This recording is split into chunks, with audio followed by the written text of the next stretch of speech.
国王可以说是任性国王的代表人物了。他的一生没有受过什么挫折，一出生呢就拥有泰国王位的继承权，连娶5位王妃，享尽齐人之福。即使登基后，依然有妹妹诗琳童公主替他分忧。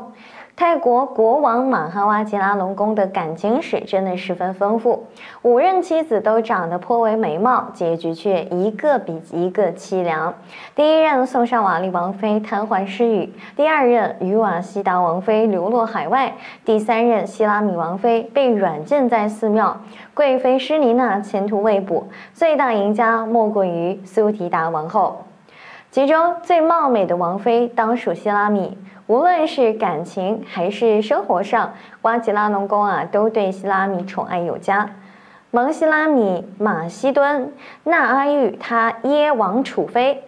1993年，希拉米入读曼谷商业学院，成为了马哈哇吉拉隆功王储的侍女。她长得貌美，气质出众，丝毫不逊色于当红女星，说是仙女下凡也不为过。希拉米在认识马哈哇吉拉隆功时只是一个专科学生，还当过舞女。她凭借美貌的脸庞和窈窕的身材，成功俘获了马哈的心。婚后，希拉米并没有止步不前，她经过自己的努力，取得了素可泰开放大学的管理科学学院本科学位，同时获得了硕士学位，给马哈挣足了面子。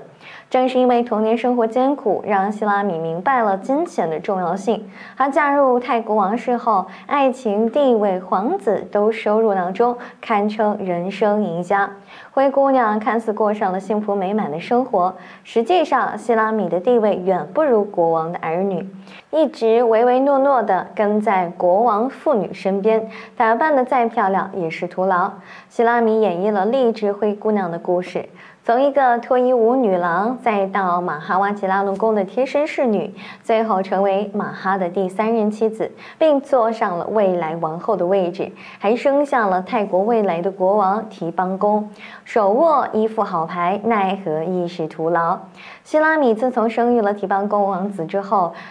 自以为已经坐稳了太子妃之位，以后呢拥有泰国王后的宝座也只是时间问题。但显然希拉米太天真，在尔虞我诈的后宫不懂得如何保护自己。马哈国王当年对自己一片真心，他们的爱情感天动地。然而在邂逅了苏迪达之后，一切都发生了悄然改变。希拉米还沉浸在高枕无忧的美梦中，完全没有感受到危险正在慢慢靠近。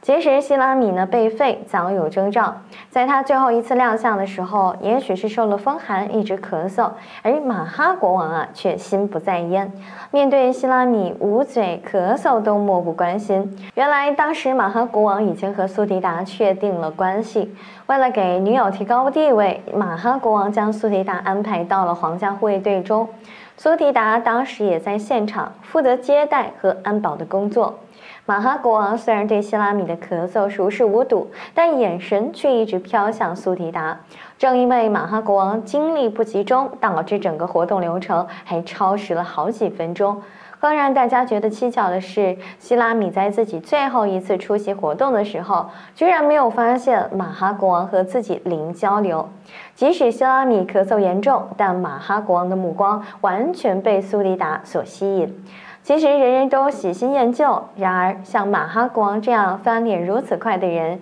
世界上还真不多见。即使身边有希拉米这样倾国倾城的大美人，心中依旧惦记着苏提达。本来希拉米条件也不差，但唯独情商比不上苏迪达，最终输得一败涂地。也许希拉米从不认为自己做错了什么，他被废除出宫只是为了给苏迪达腾位置而已。说起苏迪达也是一个聪明人他和马哈国王的恋情保持了11年，直到加冕前夕才对外公开。拥有如此低调识大体的女友，难怪马哈国王会将泰国王后的宝座双手奉上。希拉米的一生犹如镜花水月般，虽然曾经宠冠6宫，诞下提邦公小王子，但如今似乎都给苏迪达做了嫁衣裳。就连自己的孩子也交给了苏迪达抚养。希拉米王妃曾经是泰国王室的颜值巅峰，她比当今的苏迪达王后和施妮娜贵妃更漂亮。希拉米是泰国马哈国王的第3任妻子，为国王生下男性继承人提邦公小王子。可他不仅没有获得王后的位置，还被软禁在清冷的寺庙中，和父母子女不能见面，体验人世间的疾苦。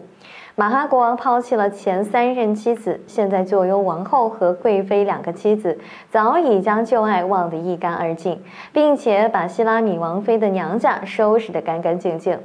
希拉米王妃并不是什么贵族，她和马哈国王的相识源于一场脱衣舞表演。马哈国王在猎艳的过程中看到了姿色绝代的年轻美女希拉米，果断地将她带到泰国皇宫，留在自己身边做婢女。希拉米从小呢就貌美如花，她盼望着可以被富家子弟看中，从此飞上枝头变凤凰。马哈国王的这个举动呢，刚好满足了他的心愿。他感觉自己得到了机会，于是使尽浑身解数和国王产生了感情。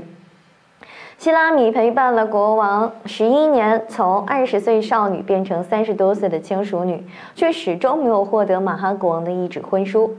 国王喜爱希拉米，但在宫外同样有其他情人。直到希拉米怀上了马哈国王的第7个孩子，才等到了身份的转机。普密蓬国王终于接受了第3个儿媳妇，并承诺他如果生下男孩，将赐予王妃的称号。提邦公小王子出生后，马哈国王组建了新家庭，可他呢依然是家里家外2不耽误，娇妻也要，小情人也要，满足自己无穷无尽的欲望。希拉米王妃的父母看到外孙提邦公小王子如此受曼谷王朝重视，便自抬身价，变得更加傲娇。他们经常把小王子的照片挂在家中，供他人跪拜。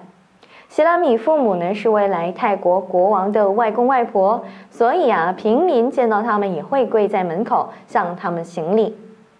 这并不符合皇室礼仪，他们没有皇家头衔，只是家族因为女儿希拉米获得了国王赐予的姓氏。这一系列的举动酿成了希拉米王妃的苦果。希拉米娘家势力越来越大，王妃的叔叔带头敛财，希拉米呢也是参与其中，最终导致东窗事发。马哈国王对新情人苏提达越来越爱，本来就在考虑如何将希拉米替换掉，这一次正中他的下怀。国王翻脸比翻书还快，他主动提出和希拉米王妃离婚，并且收回他的皇家头衔，但保留儿子提邦公王子的继承权，这是希拉米王妃最在意的。为了儿子，他妥协了，签下了离婚协议书。希拉米王妃的父母却不甘心，他们试图把皇家警察局纠缠，但胳膊拧不过大腿，他们再也不是马哈国王眼中的老丈人和丈母娘了。因为事件闹得太不好看，二老还被送进了监狱。马哈国王禁止希拉米王妃的父母看望外孙提邦公小王子，也不准他们去看望被软禁的女儿。2位老人家从监狱当中走出来后，身体越来越差，并且向媒体哭诉自己的现状。泰国王室规矩严明，本国媒体不敢刊登任何有关损害君主制颜面的新闻，但西方媒体呢却对泰国王室的家务事非常感兴趣。他们报道了希拉米王妃父母的现状，并转载了希拉米王妃父母的谈话。小王子的外婆说：“我们这一生没有什么可以失去的了，因为我们已经失去了一切，请不要再给我们增添麻烦。我们现在过着平民的生活，从不要求任何访客到我们所住的前磕头或跪下。”希拉米王妃父母变得低调了很多，他们会和曾经的追随者打招呼，不再有等级的优越感。希拉米母亲说：“我们都是平等的，以有尊严的态度对待他们。”希拉米的父母哭诉道：“您还想从我们这里得到什么？我们的眼泪都哭干了。请向我们展示一些同情心，我们从未打算侮辱君主制，我们爱皇室的每一个成员，不管发生了什么，我们仍然是爱着并崇拜他们，直到今天。”希拉米王妃父母最想见到的就是女儿和外孙提邦公王子，但马哈国王翻脸不认人，根本不答应这些要求。王妃的父母呢，也是不敢在国内申诉，只能暗自抱怨，他们已经失去了一切。可现在提邦公王子还归苏迪达王后抚养，这是老人家心里的一根刺。苏蒂达曾是希拉米王妃和国王丈夫婚姻的介入者，眼看着昔日的第三者抚育了自己的外孙，老人家咬牙切齿也是理所当然了。只是他们早知现在，又何必当初？如果当初行为检点一些，像苏蒂达王后娘家一样低调，希拉米也不可能被害得这么惨呀。